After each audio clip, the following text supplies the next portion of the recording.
उत्तर प्रदेश में योगी सरकार road connectivity को मजबूत करने पर लगातार काम कर रही है। इसी कड़ी में सरकार नए साल में पूर्वांचल के लोगों को बड़ा तोहफा देने की तैयारी कर रही है। दरअसल सरकार गोरखपुर लिंक एक्सप्रेसवे पर आवागमन की पूर्ण सुविधा के साथ औपचारिक लोकार्पण की तैयारी में है। गोरखपुर लिंक एक्सप्रेसवे का 98% काम पूरा होने के साथ वाहनों का आवागमन भी होने लगा है। इस एक्सप्रेसवे से गोरखपुर क्षेत्र पूर्वांचल एक्सप्रेसवे के माध्यम से लखनऊ, आगरा और दिल्ली तक त्वरित और सुगम यातायात कॉरिडोर से जुड़ रहा है। योगी आदित्यनाथ की प्राथमिकता वाली परियोजनाओं में से एक Gorakhpur link expressway Gorakhpur bypass NH27 ग्राम जैतपुर के पास से शुरू होकर पूर्वांचल एक्सप्रेसवे पर जनपद आजमगढ़ के सालारपुर में समाप्त हो रहा है। करीब 92 किलोमीटर लंबे इस एक्सप्रेसवे की कुल लागत 7,283 करोड़ रुपए है। इससे गोरखपुर, अंबेडकर नगर, संत कबीर नगर, आजमगढ़ जिले के लोग सीधे तौर पर लाभान्वित हुए हैं। गोरखपुर लिंक एक्सप्रेसवे तीव्र संपर्क और बेहतर यात्रा अनुभव प्रदान करेगा। इसके साथ ही साथ संबंधित क्षेत्र के जनमानस को भी एक दूसरे के और निकट लाने में मदद करेगा। UP expressway industrial development authority की ऑफिशियल वेबसाइट पर 23 दिसंबर तक अपडेटेड जानकारी के अनुसार गोरखपुर लिंक एक्सप्रेसवे का 98% निर्माण कार्य पूरा हो चुका है। मेन कैरेजवे में क्लियरिंग एंड ग्राउंडिंग का काम 100%, मिट्टी का काम 100% पूरा कराया गया है। एक्सप्रेसवे पर कुल प्रस्तावित 343 संरचनाओं में से 337 बन चुके हैं। अन्य के निर्माण का कार्य तेजी से कराया जा रहा है।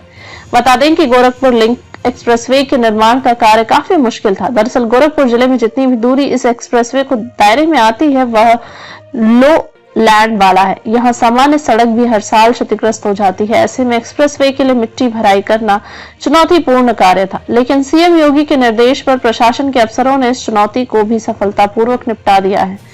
गोरखपुर लिंक एक्सप्रेसवे से पूर्वांचल एक्सप्रेसवे होते हुए लोगों को गोरखपुर से लखनऊ पहुंचने में महज 3.5 घंटे का समय लगेगा। इसके अलावा इसकी कनेक्टिविटी से लोग दिल्ली से लेकर आगरा तक के शानदार सफर का आनंद ले सकेंगे।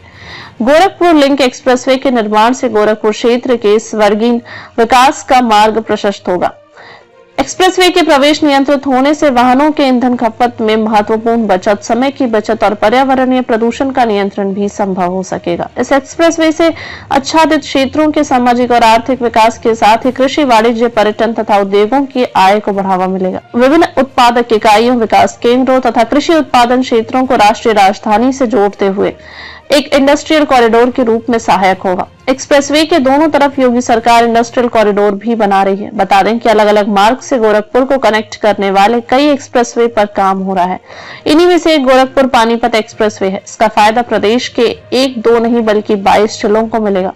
पहले गोरखपुर से शामली तक ग्रीनफील्ड एक्सप्रेसवे का निर्माण किया जाना था। DPR का काम भी लगभग पूरा हो चुका था, लेकिन आखिरी चरण में इसे शामली से बढ़ाकर पानीपत तक बनाने का फैसला किया गया है। इस एक्सप्रेसवे का रूट चार्ट तैयार कर रहा है, जो उत्तर प्रदेश के गोरखपुर जिले से होते हुए हरियाणा के पानीपत तक जाएगा। यूपी, दिल्ली, हरियाणा और पंजाब की इससे कनेक्टिविटी बेहतर होगी। इसी तरह गोरखपुर सिलीगुड़ी एक्सप्रेसवे का निर्माण कार्य भी शुरू हो गया है। इस हाई स्पीड कॉरिडोर के निर्माण कार्य के लिए DPR सौंप दिया गया है। उत्तर प्रदेश, बिहार और पश्चिम बंगाल को जोड़ने वाले गोरखपुर सिलीगुड़ी तक एक्सप्रेसवे का निर्माण भारतमाला परियोजना के अंतर्गत किया जा रहा है। इसके निर्माण पर 32,000 करोड़ रुपए खर्च होने का अनुमान है। इसे 2025 तक पूरा करने का लक्ष्य भी रखा गया है। 519 किलोमीटर में बनने वाले हाई स्पीड कॉरिडोर का उत्तर प्रदेश में 84 किलोमीटर, बिहार में 416 किलोमीटर और पश्चिम बंगाल में 19 किलोमीटर हिस्सा पड़ेगा। यह बिहार के 8 जिलों से होकर गुजरेगा।